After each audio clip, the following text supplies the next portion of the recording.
Hello everyone, welcome back to my channel. My name is Jyoti Rajbansi, and in today's video we are going to talk about the bracelet material tutorial. And in my last video I have already told you about some basic materials and tools that you use while making jewelry. And making bracelet is not that much hard as you think. So let's start it. सबभन्दा फर्स्टमा चाहिँ हामी breed ब्रेसलेटको बारेमा कुरा गर्छौँ। यो चाहिँ हजुरले घरमा लेफ्ट ओभर ब्रिड नेकलेस या तपाईँको मम्मीहरूको पोतेबाट बनाउन सक्नुहुन्छ। सबभन्दा फर्स्टमा चाहिँ म एउटा निडल लिन्छु। निडल लिइसकेपछि त्यसपछि अर्को भनेको हाम्रो 1 and 4 फेभरेट क्युटिकल कटर लिइसकेपछि हामी अर्को एउटा लिन्छौँ थ्रेड एन्ड देन हामी जान्छौँ बिड्समा र म चाहिँ एउटा ग्रिन कलरको बिड्स चुज गरिरहेको छु। सँगसँगै व्हाइट कलरको बिड्स अलिकति चुज गरिसके चाहिँ हाम्रो जम्प रिङ हुन्छ। अनि जम्प रिङपछि लब्स्टर पनि लिन्छौँ। त्यसपछि हामी निडलमा धागो हाल्ने काम गरिसकेपछि अननेसेसरी पार्टलाई क्युटिकल कटरले कट गरिदिन्छौँ र हामी हाम्रो जान्छौँ जम्प रिङसँग। जम्प रिङ लिइसकेपछि त्यसमा नट हालिसकेपछि हामी चाहिँ 4वटा बिड्समा व्हाइट कलरको बिड्समा एउटा ग्रिन कलरको बिड्स हाल्छौँ र इन पार्टलाई चाहिँ यसरी जोड्छौँ सो द्याट पछि फिनिसिङ राम्रो दियोस् हाम्रो चाहिँ ब्रेसलेटले। एन्ड देन सबभन्दा लास्टको व्हाइटमा हामी हाम्रो निडल हाल्छौँ। एन्ड निडल हालिसकेपछि हामी फेरि अर्को 3वटा व्हाइट कलरको बिड्स लिएर त्यसलाई फेरि अर्को लास्टको इन पार्टमा हालिदिन्छौँ। अनि फेरि हामी अर्को ग्रिन कलरको पनि सेम प्रोसेसै गर्छौँ। हजुरलाई चिन्ता लिनु पर्दैन, यसको प्रोसेसहरू म साइडमा पिक्चर्समा राखिदिइरहेको छु सो द्याट तपाईँलाई चाहिँ यो प्रोसेसहरू गर्नलाई सजिलो होस्। त्यस्तै गरेर हामी इच एन्ड एभ्री पोतेमा यही प्रोसेस मात्र अपनाउँछौँ। यसमा चाहिँ अलिक टाइम कन्ज्युमिङ हुने हुन्छ र टाढा हाम्रो चाहिँ बनिसके जस्तो देख्छ। त्यसपछि हामी जम्प रिङ लिन्छौँ। जम्प रिङलाई फेरि गाँठो बनाउँछौँ एन्ड गाँठो बनाइसकेपछि सो द्याट फिनिसिङ राम्रो दियोस् भनेर हामी फेरि तलको 2 देखि 3वटा पोतेमा फेरि निडल्स हाल्छौँ र त्यसलाई अननेसेसरी पार्टलाई कट गरिदिन्छौँ। सँगसँगै तलको पनि हामी कट गरिदिन्छौँ। अनि त्यसपछि फेरि हामी अर्को जम्प रिङ लिएर एडजस्ट गर्ने पार्ट्स बनाउँछौँ। हेर्दा सिम्पली छ। हजुरको घरको अननेसेसरी पोतेहरूबाट मम्मीको नेकलेसहरू बनाउन सक्नुहुन्छ र लास्टमा हामी लब्स्टर हालिसकेपछि हाम्रो ब्रेसलेट रेडी हुन्छ। टाडा! यसमा चाहिँ 2टा फ्लावर्सहरूको टेक्सचर जस्तो बनाएको छु र मैले लास्ट टाइम पनि बनाएको थिएँ। लास्ट टाइम बनाउँदाखेरिको यस्तो चाहिँ यो चाहिँ मैले फ्यासन एभ्रिडे भर्खरै स्टार्ट गर्दाखेरि एकदम सबभन्दा धेरै सेल्स गरेको प्रोडक्ट भनेको यो। ओके, एनदर ब्रेसलेट भनेको चाहिँ हाम्रो कपाल ब्रेसलेट रहेको छ। यो चाहिँ बनाउनमा सबभन्दा इजी र हजुरको लभेबल वानलाई दिनलाई एकदम पर्फेक्ट हुन्छ।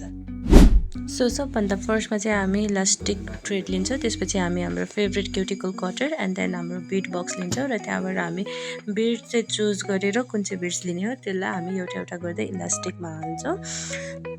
यो चाहिँ अलिकति ठुलो खालको बिड्स भएको भएर यसको लागि चाहिँ तपाईँलाई निडल चाहिँदैन, बट इफ हजुरहरूले सक्नु भएन भने चाहिँ यु क्यान युज निडल्स होइन। सियोमा तपाईँले इलास्टिक हालेर एउटा गर्दै हजुरले हाल्न सक्नुहुन्छ।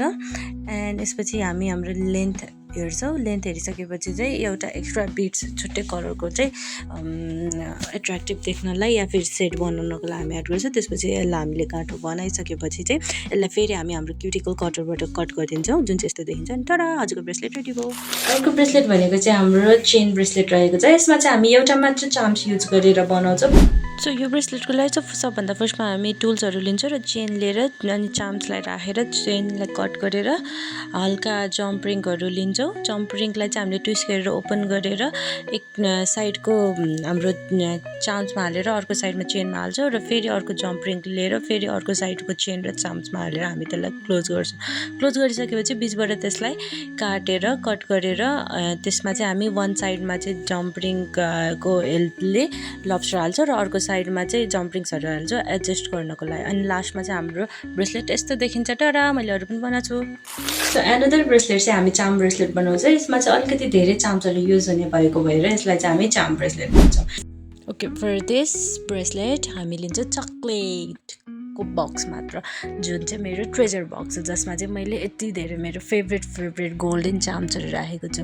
यसबाट चाहिँ हामी सबैबाट एउटा एउटा गर्दै चाम्सहरू निकाल्छौँ र बिस्तारै बिस्तारै फाइनलाइज गर्दै त्यसलाई छाड्दै जान्छौँ। छाडिसकेपछि मैले चाहिँ सबै बटरफ्लाई चाम्सहरूलाई नि लिएँ। त्यसपछि हामी एउटा बाक्लो चेन लिएर त्यसलाई चाहिँ हाम्रो हातको साइजमा लिएर त्यसलाई कट गर्छौँ। कट गरिसकेपछि हामी जम्प रिङ निकाल्छौँ। जम्प रिङ निकालेपछि जम्प रिङको with the help of jump ring हामी एउटा एउटा गर्दै हाम्रो इच एन्ड एभ्री चाम्सलाई बिस्तारै बिस्तारै हाम्रो चेनमा हाल्दै एडजस्ट गर्दै जान्छौँ।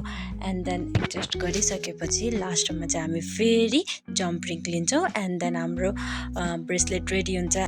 लब्स्टर र इन्डिङको पार्ट चाहिँ हाम्रो चेन ब्रेसलेटमा बनाएको जस्तै हुन्छ अनि हाम्रो ब्रेसलेट रेडी।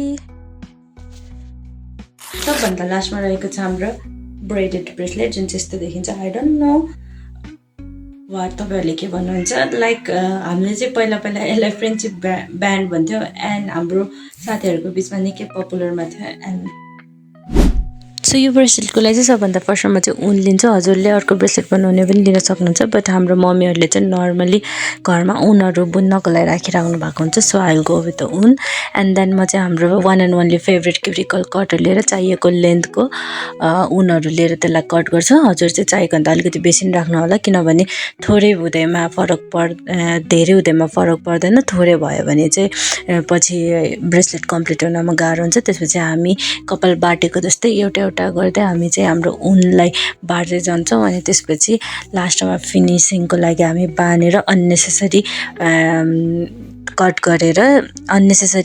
गरेर हाम्रो ब्रेसलेट रेडी हुन्छ। टाडा, जसलाई हामी फ्रेन्डसिप ब्रान्ड पनि भन्ने गर्दछौँ। So that is all for today's video. I hope you guys like this video and give this video a big thumbs up if you like it. हजुरलाई केही कन्फ्युजन भयो भने you can watch my previous video as I have already mention, जसमा चाहिँ मैले tools and मटेरियल्सको बारेमा कुरा गरेको छु। मैले मेरो इबुकको लिङ्क पनि तल डिस्क्रिप्सनमा हालिदिएको छु, योभन्दा नै बेसी डिटेल्सहरू हालेर। So if you guys have any confusion about anything in this video you can check my ebook and follow for more videos. That's all. Tata, bye by.